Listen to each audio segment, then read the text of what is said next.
Hello, welcome to my screencast for my LMS based upon Pokemon Go, the mobile application for Android, iOS, all types of mobile devices. I'll be presenting from the teacher's perspective because as of now I'm having some issues with having all of these features load up on the student view, such as assignments, discussions, quizzes, all of that. It's there in the module, as you'll see in a second, but for whatever reason it doesn't come up in the student's view. I can give you a look at it now. I'll try to have it ready by the time that grading will be done. So let's get right into it. So from the course description, I just give a general rundown of what students are expected to learn.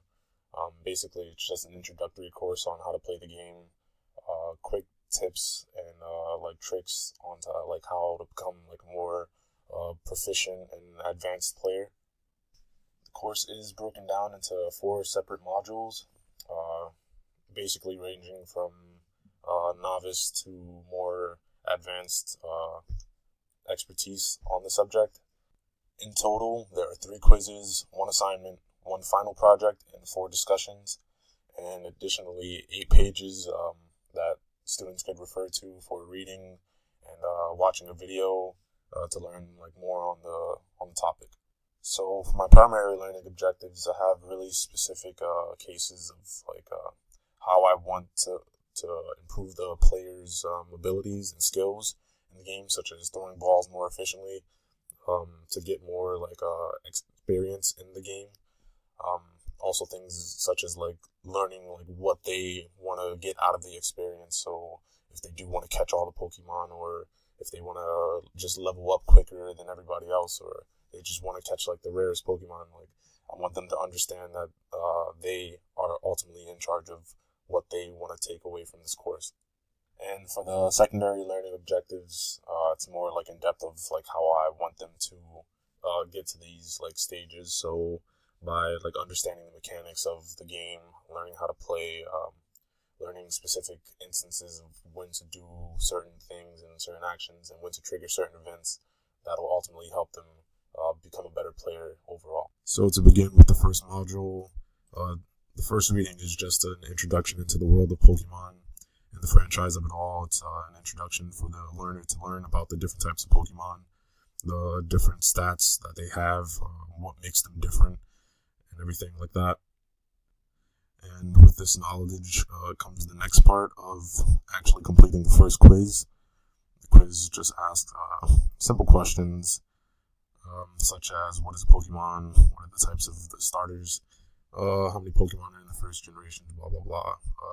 As you can see, there's different question structures, so it's not just a bunch of multiple choice. The next step would be to actually download the app. That's pretty straightforward. There's links in every reading section that students should follow so they can properly progress throughout this journey. And that is followed by the first discussion.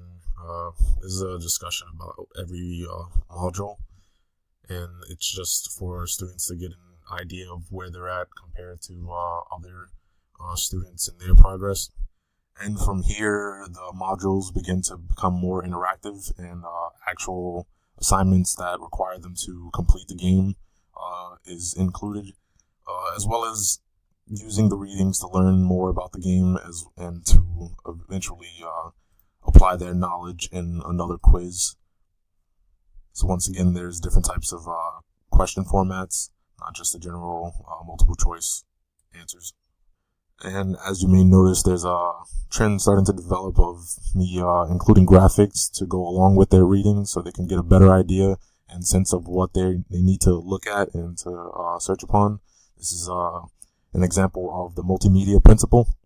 And for the last module, I have them organizing together with other students or people in the community that play the game. So this is an example of collaboration where they're forced to interact with others to complete the game.